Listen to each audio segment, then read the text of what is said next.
Hey guys, this is Aamir. Welcome to my YouTube channel. मैं आज आपके लिए लाया हूँ इनऑर्गेनिक केमिस्ट्री का एक बहुत ही इंपॉर्टेंट चैप्टर, जिसके अंदर हम लोग सीखेंगे कि किसी भी इनऑर्गेनिक कोवेलेंट कंपाउंड का स्ट्रक्चर ड्रॉ कैसे करते हैं। अब स्ट्रक्चर ऑफ कोवेलेंट कंपाउंड बनाते समय जो फर्स्ट बात ध्यान में रखना होता है वो क्या होता है कि आपको बॉन्डिंग के बारे में पता होना चाहिए। जब एक बॉन्ड दो एटम के बीच होता है, ठीक है, तो उस बॉन्ड में कितने इलेक्ट्रॉन होते हैं? दो। और उस दो इलेक्ट्रॉन में एक इलेक्ट्रॉन किसी एक एटम का दूसरा, मतलब इक्वल शेयरिंग होता है। दो इलेक्ट्रॉन है तो दो एटम के बीच है, तो वो दोनों इलेक्ट्रॉन किसका है? दोनों एटम का एक एक इलेक्ट्रॉन है। ये बात ध्यान में रखना होता है। अब दूसरा, ये हमारे पास क्या है, कुछ इंपॉर्टेंट एलिमेंट है जिसका वैलेंस इलेक्ट्रॉन हमें याद होना चाहिए। कब? जब हम स्ट्रक्चर ड्रॉ करेंगे किसका? कोवेलेंट कंपाउंड का। ये बहुत इंपॉर्टेंट है। इससे दो क्वेश्चन सीबीएसई बोर्ड में 100% आता है, इसलिए आप इसे याद रखेंगे। बहुत इंपॉर्टेंट। अगर आपको ये वैलेंस इलेक्ट्रॉन नहीं पता है तो आप नहीं बता सकते हैं स्ट्रक्चर। तो आइए सीखते हैं कि कैसे हम लोग स्ट्रक्चर ड्रॉ करते हैं नाउ।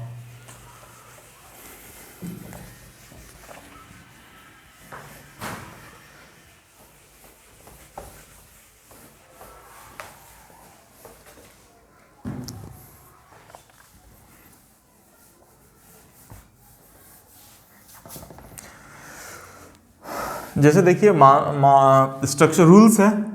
अब हम जानेंगे कि रूल्स क्या होते हैं स्ट्रक्चर ड्राइंग के। ठीक है, तो इसमें 3-4 पॉइंट्स होते हैं स्ट्रक्चर ड्राइंग के जो आपको याद रखना। फर्स्ट पॉइंट क्या है?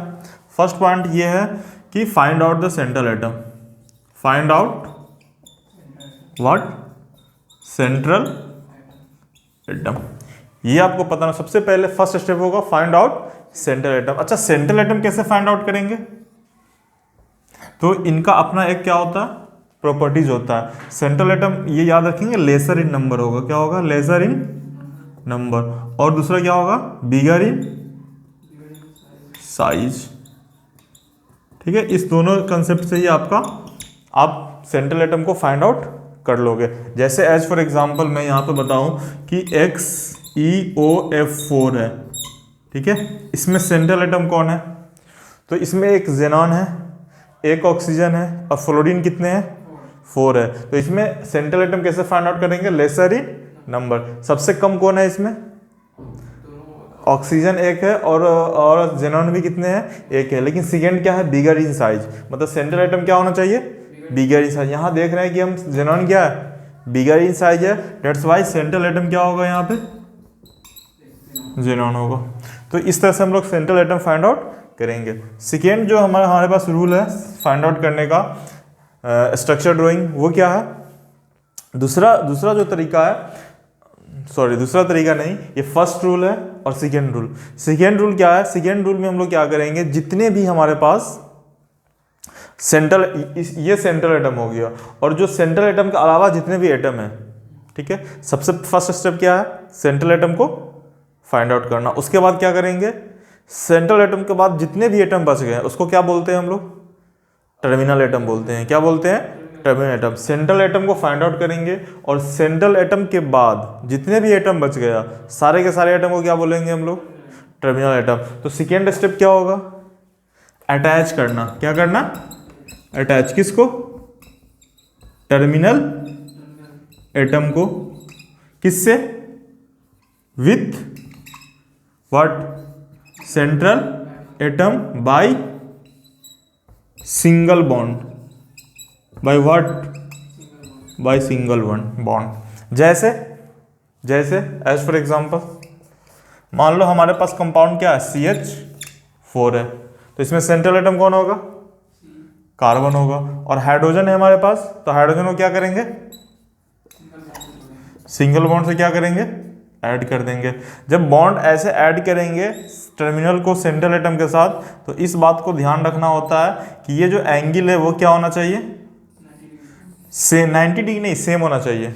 ये एंगल कुछ भी हो सकता है, बस ये सारे एंगल क्या होना चाहिए? आपस में सेम होना चाहिए। जैसे मान लो मैं दूसरा एग्जांपल लेता हूँ। जैसे मान लो तुम्हें NH3 का स्ट्रक्चर ड्रॉ करना है। किसका? NH3 का। तो इसमें सबसे पहले सेंट्रल एटम लिखेंगे। सेंट्रल एटम कौन है हमारे पास? N। और हमारे पास फिर क्या है? H है। तो H लिखेंगे। H को क्या करेंगे बताओ? सिंगल बॉन्ड से ऐड करेंगे, क्योंकि हम लोग क्या करते हैं यहाँ पे जितने भी टर्मिनल एटम है उसको क्या करते हैं, सेंट्रल एटम को सिंगल बॉन्ड से जोड़ देते हैं। तो टर्मिनल एटम यहाँ पे कौन है, हाइड्रोजन, तो हाइड्रोजन को क्या करेंगे, सिंगल बॉन्ड से ऐड करेंगे। तो ये 3 हाइड्रोजन है। अच्छा, मैंने अभी भी बताया था कि जब एक बॉन्ड बनता है तो 1 इलेक्ट्रॉन खर्च होता है। यहाँ पे नाइट्रोजन ने कितना बॉन्ड बनाया, 3 बॉन्ड बनाया। तो इसके वैलेंस इलेक्ट्रॉन मैंने बताया था अभी कितना होता है, 5। नाइट्रोजन के वैलेंस इलेक्ट्रॉन 5, तो इसने 3 बॉन्ड बनाया तो 3 इलेक्ट्रॉन खर्च हो चुका है। तो कितना बचा इसके पास, 2 बचा। ठीक है, कितना बचा, 2। तो मतलब इसके पास लोन पेयर कितने हैं, 1 है, 1 लोन पेयर। इस तरह से हम लोग यहाँ बता सकते हैं कि NH3 के पास 3 कोवेलेंट बॉन्ड और 1 लोन पेयर है। और यहाँ पे कोई भी लोन पेयर नहीं है, क्यों, क्योंकि इसने कितने बॉन्ड बनाया है यहाँ पे, 4। इसने यहाँ पे 4 बॉन्ड बनाया है और इसके पास एक भी इलेक्ट्रॉन नहीं है लोन पेयर। क्यों, क्योंकि इसके पास वैलेंस इलेक्ट्रॉन कितने होते हैं, 4 वैलेंस इलेक्ट्रॉन होते हैं इसके पास, और इन्होंने 4 बॉन्ड बना रखा है, इसलिए इनके सारे इलेक्ट्रॉन क्या हो गए, खर्च हो चुके हैं, इसलिए इसके पास लोन पेयर 0 होगा। तो इस तरह से हम लोग स्ट्रक्चर ड्रॉ कर लेते हैं। और भी एग्जांपल देखते हैं।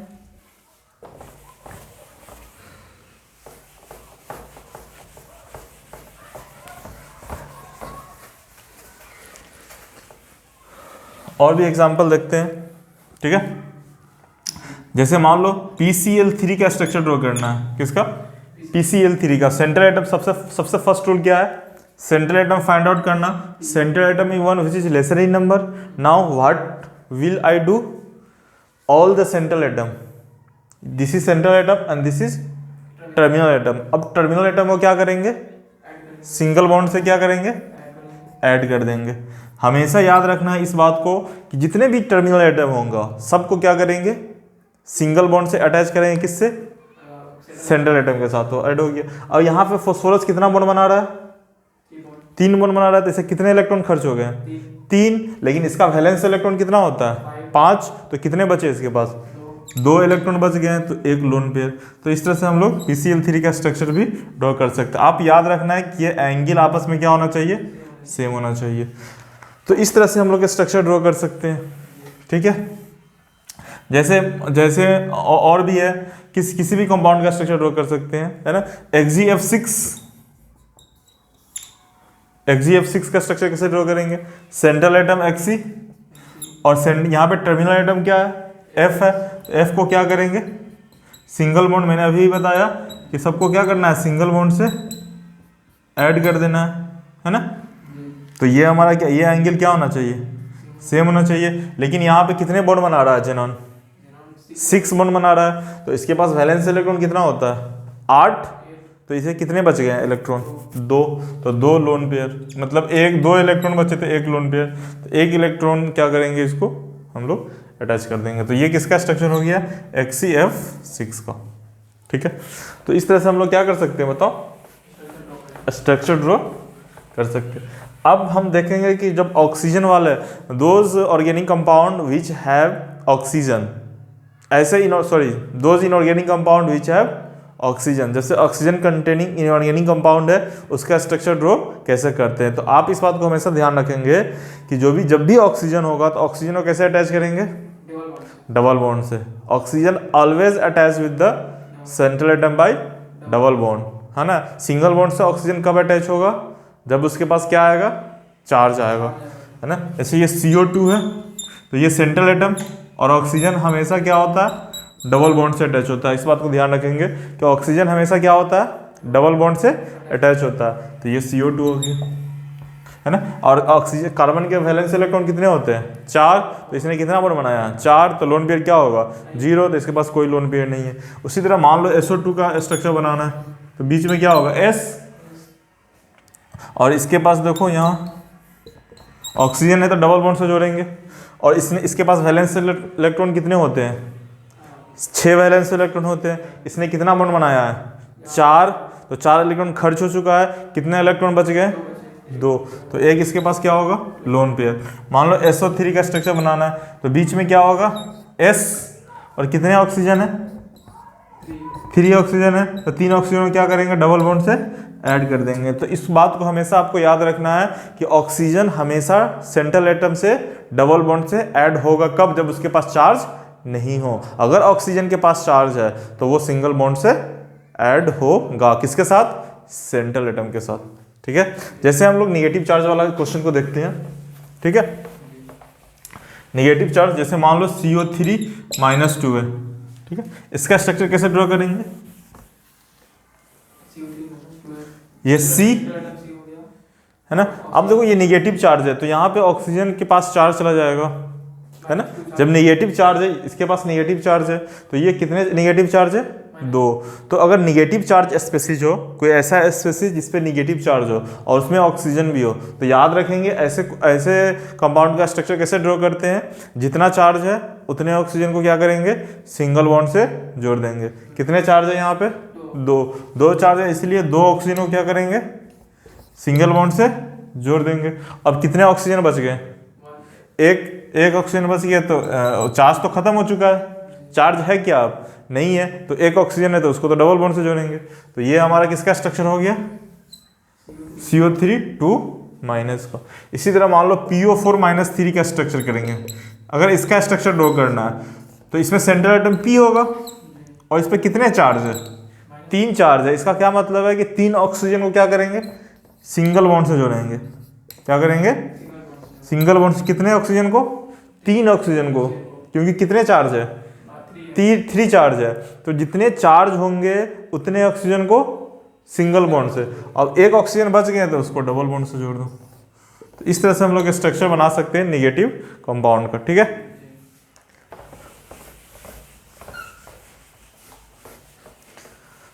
नाउ स्ट्रक्चर ऑफ अब हम लोग देखेंगे कि स्ट्रक्चर ऑक्सी एसिड का स्ट्रक्चर कैसे बनाते हैं। अब हम लोग क्या देखेंगे कि ऑक्सी एसिड का स्ट्रक्चर कैसे ड्रॉ करते हैं। ऑक्सी एसिड, जैसे ऑक्सी एसिड क्या होता है? ऑक्सो एसिड या ऑक्सी एसिड, ये क्या होता है? अगर किसी भी कंपाउंड में ऑक्सीजन हो, हाइड्रोजन हो और कोई क्या हो? नॉन मेटल हो, तो वैसे कंपाउंड को क्या बोलते हैं? ऑक्सी एसिड बोलते हैं। अगर किसी भी कंपाउंड के अंदर ऑक्सीजन, हाइड्रोजन और नॉन मेटल हो, वैसे कंपाउंड को क्या बोलते हैं हम लोग? ऑक्सो एसिड बोलते हैं। ऑक्सो एसिड का स्ट्रक्चर बनाना बहुत ही क्या है? बहुत ही सिंपल है। ऑक्सो एसिड जैसे मान लो ये H2SO4 है। H2SO4 is oxo acid. इसके अंदर कितने हाइड्रोजन है? 2 और एक सल्फर नॉन मेटल और एक ऑक्सीजन। ऑक्सीजन, हाइड्रोजन और नॉन मेटल है, तो ये क्या हो गया बेटा? ऑक्सो एसिड हो गया। तो ऑक्सो एसिड का स्ट्रक्चर कैसे ड्रॉ करेंगे? सबसे पहले सेंट्रल एटम फाइंड आउट करेंगे। रूल्स सेम होगा। सबसे पहले क्या फाइंड आउट करेंगे? Central atom. सेंट्रल एटम कौन है इसमें? S है। उसके बाद देखो बेटा ये ऑक्सो एसिड है। ऑक्सो एसिड का पहचान क्या होता है? ऑक्सीजन, हाइड्रोजन और नॉन मेटल। जब भी ऑक्सो एसिड आएगा उसके अंदर क्या होगा? एसिड है ना, तो उसमें H क्या होगा? आयनाइज होगा। मतलब H जो होगा वो ऑक्सीजन से जुड़ा होगा। तो इस पर कितने हाइड्रोजन है? 2 हाइड्रोजन है। इसका मतलब क्या होगा कि 2 हाइड्रोजन को क्या करेंगे? जितने हाइड्रोजन होगा उतने OH। याद रखना, ऑक्सो एसिड के स्ट्रक्चर में जितने हाइड्रोजन होते हैं उतने क्या होते हैं? OH होते हैं। तो इसमें कितने हाइड्रोजन है? 2, इसलिए कितने OH? 2 OH को किससे अटैच कर देंगे? सेंट्रल एटम से। अब कितने ऑक्सीजन बच गए? 2 ऑक्सीजन बच गए, तो 2 ऑक्सीजन को क्या करेंगे? डबल बॉन्ड से जोड़ देंगे। ये हमारा स्ट्रक्चर हो गया किसका? H2SO4 का। मान लो हमारा स्ट्रक्चर बनाना है किसका? अब हमें बनाना है मान लो HClO4 का स्ट्रक्चर। HClO4 का स्ट्रक्चर बनाना। ये भी ऑक्सो एसिड है, क्योंकि यहाँ पे क्या है? हाइड्रोजन है, नॉन मेटल और ऑक्सीजन है। तो इसकी में कितने? ये Cl है हमारा सेंट्रल एटम, और इसके अंदर कितने हाइड्रोजन है? 1 हाइड्रोजन। इसका मतलब 1 OH और 3 ऑक्सीजन, तो 3 क्या होगा? Double bond. ये ऑक्सो एसिड का स्ट्रक्चर हो गया। जैसे मान लो H3PO4 का स्ट्रक्चर बनाना है। H3PO4, इसमें कितने हाइड्रोजन है? 3 हाइड्रोजन है, तो इसमें कितने OH होंगे? 3 OH होंगे। और कितने ऑक्सीजन? अब देखो यहाँ 3 ऑक्सीजन आ चुका है, तो यहाँ पे तो 1 ही ऑक्सीजन बचा है ना, तो 1 ऑक्सीजन का क्या करेंगे? डबल बॉन्ड से जोड़ देंगे। तो यहाँ पे बेटा देखो, यहाँ पे फास्फोरस कितना बॉन्ड बना रहा है? फास्फोरस देखो 1 बॉन्ड, 2 बॉन्ड, 3 बॉन्ड और 2 5। और इस फास्फोरस के पास वैलेंस इलेक्ट्रॉन कितने होते हैं? 5। तो 5 वैलेंस इलेक्ट्रॉन हो चुका है, तो इसके पास कोई होगा क्या? Lone pair? कोई भी लोन पेयर नहीं होगा। तो इस तरह से हम लोग ऑक्सो एसिड का भी स्ट्रक्चर ड्रॉ कर सकते हैं। बहुत ही सिंपल है। ठीक है। नाउ और कुछ क्वेश्चन देखते हैं।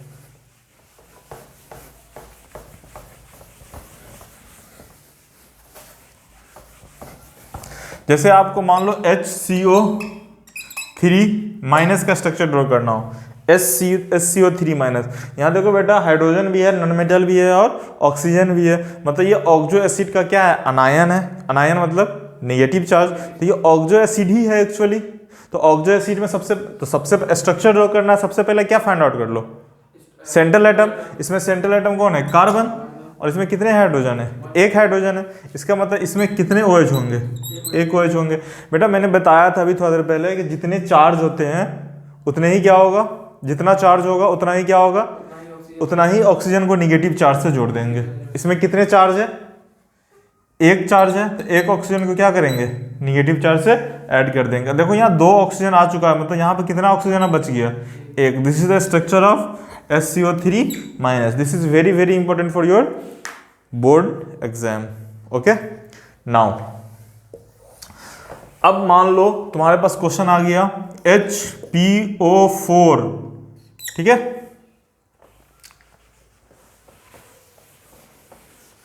H2PO4 माइनस, इनका स्ट्रक्चर ड्रॉ करने के लिए H2PO4 माइनस, इसका स्ट्रक्चर कैसे ड्रॉ करेंगे, कैसे ड्रॉ करेंगे, इस सबसे पहले सेंट्रल एटम लिखेंगे और कितने हाइड्रोजन है, 2 हाइड्रोजन, मतलब इसके पास कितने हाइड्रोजन OH होंगे, 2H, और कितना निगेटिव चार्ज है, एक निगेटिव चार्ज, मतलब एक ऑक्सीजन को क्या करेंगे, माइनस, मतलब जितने निगेटिव चार्ज है उतने ऑक्सीजन को सिंगल बॉन्ड से ऐड कर देना है। उसके बाद कितना ऑक्सीजन बच गए, एक को क्या करेंगे, डबल बॉन्ड से जोड़ दें।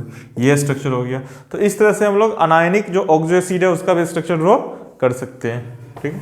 अब देखते हैं कुछ पॉजिटिव चार्ज वाले का स्ट्रक्चर कैसे ड्रॉ करेंगे। ये NO2 प्लस, इनका स्ट्रक्चर कैसे ड्रॉ करेंगे। देखो बेटा इनका सबसे पहले सेंट्रल एटम लिखेंगे, सेंट्रल एटम N होगा, और ऑक्सीजन को क्या करते हैं, डबल बॉन्ड से जोड़ते हैं। बेटा ऑक्सीजन कभी भी पॉजिटिव चार्ज नहीं लेगा, ऑक्सीजन पॉजिटिव चार्ज लेगा क्या, याद रखेंगे। कभी भी पॉजिटिव चार्ज हो तो वो चार्ज किसके पास जाएगा, सेंट्रल एटम के पास। अगर निगेटिव चार्ज हो, अगर ऑक्सीजन है तो वो निगेटिव चार्ज किसके पास जाएगा, ऑक्सीजन के पास। अगर ऑक्सीजन नहीं है फिर भी निगेटिव चार्ज है कंपाउंड में, तो निगेटिव चार्ज किसके पास जाएगा, सेंट्रल एटम के पास। याद रखना निगेटिव चार्ज और पॉजिटिव चार्ज दोनों कहाँ जाता है, सेंट्रल एटम के पास। कब निगेटिव चार्ज ऑक्सीजन के पास चला जाता है, जब कंपाउंड में क्या प्रेजेंट हो, ऑक्सीजन प्रेजेंट हो। अगर ऑक्सीजन नहीं है तो निगेटिव चार्ज कहाँ जाएगा, सेंट्रल एटम के पास जाएगा। इस बातों को आपको याद रखना। जैसे यहाँ पे नाइट्रोजन के पास अगर पॉजिटिव चार्ज चला गया, इसका मतलब नाइट्रोजन से एक इलेक्ट्रॉन क्या हो गया, कम हो गया। प्लस का मतलब हम लोग जानते हैं डिफिशियंसी ऑफ इलेक्ट्रॉन होता है। नाइट्रोजन का वैलेंस इलेक्ट्रॉन कितना होता है, 5, तो एक इलेक्ट्रॉन चला गया तो कितना बचा, 4 इलेक्ट्रॉन का मतलब 4 बॉन्ड बना लिया। तो 4 बॉन्ड बना लिया, इसके पास लोन पेयर क्या हो गया, 0।